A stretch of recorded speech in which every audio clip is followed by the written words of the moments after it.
Na sessão plenária desta terça-feira, os parlamentares começaram a discutir mensagem do governo com reajuste do piso salarial do Estado. O texto prevê um aumento de 2,52% no salário de diversas categorias de trabalhadores da iniciativa privada que não têm piso salarial definido por lei federal, convenção ou acordo coletivo. As categorias foram divididas em 6 faixas, que variam de R$ 1.165,17 a R$ 2.972,82. A aplicação do reajuste terá efeito retroativo a janeiro de 2018. O texto recebeu 125 emendas e retornou às comissões. O reajuste menor do que 3% chega a ser uma ofensa à própria classe trabalhadora. As centrais sindicais estão reivindicando pelo menos 5%. Nós vamos tentar um percentual de 6%. A segunda incluiu outras categorias. E, ao mesmo tempo, surgiu uma questão ligada ao professor 2, 40 horas, colocar na faixa seguinte e não criar uma outra faixa. Já foi uma luta para reduzir o número de faixas. Já no ano passado, nós conseguimos colocar o professor 2 numa faixa e aumentar o valor da faixa, para que o valor fosse compatível com o piso fixado em lei federal para o professor 2. Várias categorias tiveram um benefício até maior. Mas agora, professor 2, a fixação do piso federal ultrapassa a faixa e não dá para elevar o valor da faixa. Então vamos tentar incluir o professor 2 na faixa seguinte. As embarcações deverão ter controle de combustível. A ideia é que os passageiros possam acompanhar se o veículo está abastecido. A fiscalização fica por conta da Capitania dos Portos. A proposta da deputada Zeidan foi aprovada em segunda discussão. Operadoras de serviços de TV por assinatura e internet podem ser obrigadas a manter lojas físicas ou escritórios para atendimentos ao consumidor nas cidades com mais de 50 mil habitantes. As empresas também deverão divulgar esses endereços e terão 180 dias para se adequar à norma. O projeto do deputado Flávio Bolsonaro foi aprovado em segunda discussão. A proposta dessa legislação vem exatamente ao encontro dessa carência do consumidor, que quando não consegue fazer o contato via telefônico, não tem a quem recorrer. O direito do consumidor já evoluiu muito no nosso país nos últimos anos, mas talvez pela falta de concorrência em muitos segmentos ainda, os serviços que são prestados são de péssima qualidade, caros, e o consumidor é simplesmente tratado sem o menor respeito, diferente quando a gente olha lá em países de fora, como os Estados Unidos, por exemplo, onde o consumidor não é visto como suspeito logo de cara. Aqui no Brasil parece que algumas empresas, não todas, olham para o consumidor como uma pessoa que quer dar um calote, quer dar uma volta, quer estar bem, sem nem conhecer, sem nem saber quem é. Outra proposta da deputada Marta Rocha determina que os estabelecimentos que fazem venda pela internet disponibilizem o telefone do serviço de atendimento ao consumidor. Quem descumprir a regra poderá ser multado. A matéria aguarda a sanção do governador para se tornar lei. No momento da contratação do serviço ou da compra do bem, a gente vive um momento de início de namoro, em que tudo é maravilhoso, né? A gente vê o mundo cor-de-rosa. Se a gente tiver a infelicidade de não ter o serviço prestado adequadamente, ou se o bem adquirido vier com defeito, se inicia uma via crucis. E dentre elas é a de falar apenas com o chat pela internet, a de falar o tempo inteiro com uma secretária eletrônica, que o máximo que te dá é o número de protocolo. Os deputados Paulo Ramos, Luiz Paulo e Gilberto Palmares querem estipular o prazo de 1 ano para que sejam substituídos os nomes de prédios públicos e ruas que façam alusão a pessoas, datas e fatos que homenageiem o período ditatorial pós 31 de março de 64. O texto recebeu 2 emendas. Não é possível que tenhamos superado a ditadura e já estejamos há tanto tempo convivendo com um Estado democrático de direito, mantendo aquilo que aparentemente é uma homenagem àqueles que deram o golpe e que patrocinaram uma ditadura que infernizou, que desgraçou a vida do povo brasileiro. O Estado poderá ter um programa de logística reversa de resíduos eletrônicos. A ideia do deputado Anderson Nogueira é que os prédios públicos estaduais tenham local para a coleta de produtos eletrônicos e seus componentes, pilhas, baterias e lâmpadas. O projeto aprovado depende da sanção do governo para se tornar lei. Esse projeto é em parceria com o parlamentar juvenil da 9ª edição, Rodrigo Peçanha, que é do município de Conceição de Macabu. A gente está muito feliz por isso, mas também por ampliar a legislação com relação àqueles resíduos, como pilhas, baterias, e fazer com que o Estado do Rio possa avançar nessa questão, apesar da legislação federal existir, mas ser frágil ainda. A deputada Tia Ju quer incentivar a doação de recursos para a Fundação para a Infância e Adolescência. A ideia do projeto da parlamentar é que sejam impressos nos contra-cheques dos servidores públicos e privados mensagens com incentivo. A proposta aprovada segue para a sanção ou veto do governador.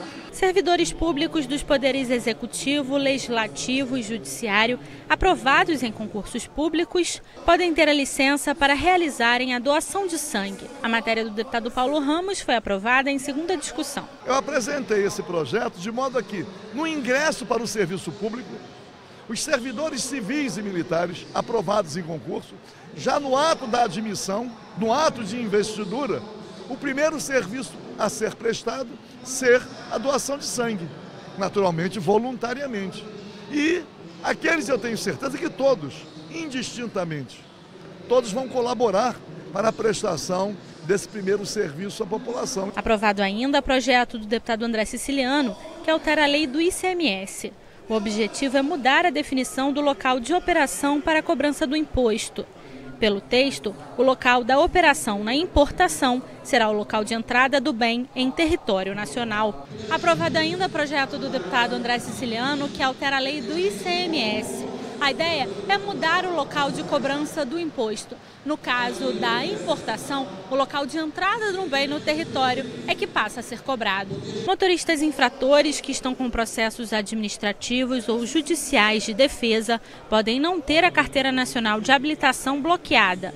A proposta do deputado Carlos Osório pretende não punir os motoristas enquanto estão exercendo o direito de defesa. O texto segue para a sanção do governo. Nós recebemos, e aqui a própria ouvidoria da Leste, diversas reclamações de cidadãos se sentindo prejudicados por terem o seu direito de dirigir suspenso sem um amplo direito de defesa e antecipadamente, achando e entendendo que isso era uma postura arbitrária e injusta. Esse projeto de lei corrige esse problema, estabelecendo de maneira clara quais são os critérios para os órgãos de trânsito suspenderem o direito de dirigir e, enquanto houver recurso, ou seja, possibilidade de reversão da suspensão do direito para o condutor, que ele não tenha o seu direito suspenso, uma vez que não houve uma decisão final. Foi aprovado o projeto do deputado Gilberto Palmares, que exige que toda pessoa que ingressar no sistema prisional deverá ser submetida a exames de saúde para detectar tuberculose, HIV e outras doenças infecto-contagiosas. Já aconteceram várias situações de a família dizer que o preso contraiu tuberculose dentro da prisão e os responsáveis pelo sistema prisional contestarem. Então nós estamos propondo uma coisa simples: se alguém vai entrar no sistema prisional, vai ser custodiado pelo Estado de que sejam examinadas as condições de saúde, para que sejam garantidas as mesmas condições de saúde. Ainda na pauta, 2 projetos de resolução dos deputados André Siciliano e Luiz Paulo, que alteram o regimento interno da Alerj para regulamentar a decretação do estado de calamidade financeira pelos municípios. A primeira medida determina que os prefeitos terão que apresentar um pedido que será analisado pelo plenário. A outra detalha os documentos que devem ser apresentados para atestar o estado de calamidade, como, por exemplo, despesas liquidadas com o pessoal de pelo menos 70% da receita. As 2 matérias ficam na mesa para que os parlamentares possam apresentar emendas por mais 2 sessões. É necessário que se crie a regra para os nossos 92 municípios. Primeiro, admitindo que os municípios peçam aqui na Assembleia, porque a Lei de Responsabilidade Fiscal diz que tem que pedir à Assembleia o reconhecimento. Mas considero que antes de pedir à Assembleia, tem que a Câmara dos Vereadores também reconhecer. E a Assembleia precisa definir que regras você precisa ter para acatar esse pedido, né? Então, os dois projetos de lei tratam dessa matéria e que comissões têm que ser ouvidas. E também os projetos de resolução tratam de indicar a Comissão de Constituição e Justiça e a Comissão de Orçamento. E as regras são as mesmas regras que a União definiu para o Estado do Rio de Janeiro, né? Despesa de pessoal, endividamento e caixa negativo. Os veículos de transportes coletivos que tenham adaptação para pessoas com cadeiras de roda devem ter também o certificado de qualificação do operador do equipamento. O projeto do deputado Iranildo Campos foi aprovado e retorna ao plenário para mais uma votação. E o deputado Milton Rangel quer criar limites e critérios para as despesas de rateio da sede das organizações sociais. A ideia é que os recursos de rateio da sede, que seriam despesas administrativas como RH, contabilidade e outras, não ultrapasse 3% do valor mensal do contrato. A matéria foi aprovada em primeira discussão. É criar um limite para as despesas administrativas. Nós vimos diversos escândalos das OS no mau uso do recurso público, em que eram utilizados para diversas outras atividades que não a saúde pública. Então, nós criamos um limite para que não se extrapole esses valores de 3%, alterado aqui nesse plenário para 1%, para que esses valores não sejam extrapolados e realmente comportem um valor de despesas administrativas efetivas. No expediente final, o deputado Luiz Paulo avaliou o andamento da ação direta de inconstitucionalidade sobre o IPTU da cidade do Rio de Janeiro. Até mesmo o arquivamento da ação civil pública do Ministério Público, no meu entendimento, traz algo novo e positivo para o julgamento do mérito da nossa ação direta de inconstitucionalidade. Porque o Ministério Público, no momento do pedido do liminar, ele considerou que a ação era válida, tinha os fundamentos, mas foi contra a concessão da liminar. Como agora ele, Ministério Público, uma instância inferior, entrou na Justiça mostrando que a lei é inconstitucional, eu acredito que o Ministério Público seja uno, né? E que os procuradores de justiça que vão falar no processo da inconstitucionalidade falarão pela inconstitucionalidade do mesmo, né? Suponho. Então, nesse sentido, me parece que essa ação também serve para a nossa que está ajuizada corretamente. A deputada Marta Rocha comentou a audiência pública da Comissão de Segurança, que discutiu o pagamento de agentes da segurança pública para eventos privados. Embora apoie a ideia, né, tem algumas preocupações. A primeira dela, que essa nova taxa, em última análise, seja direcionada ao consumidor.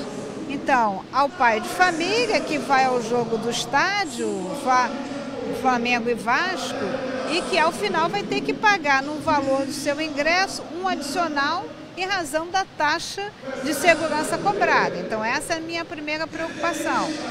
A outra questão que nos causou preocupação foi a fala da representação da Secretaria de Planejamento, que nos alerta que já há entendimento no Supremo que a cobrança dessa taxa ela é inconstitucional e que para poder enfrentar essa questão da segurança jurídica da lei, a gente teria que apresentar esse projeto não na esfera estadual, e sim no Congresso Nacional.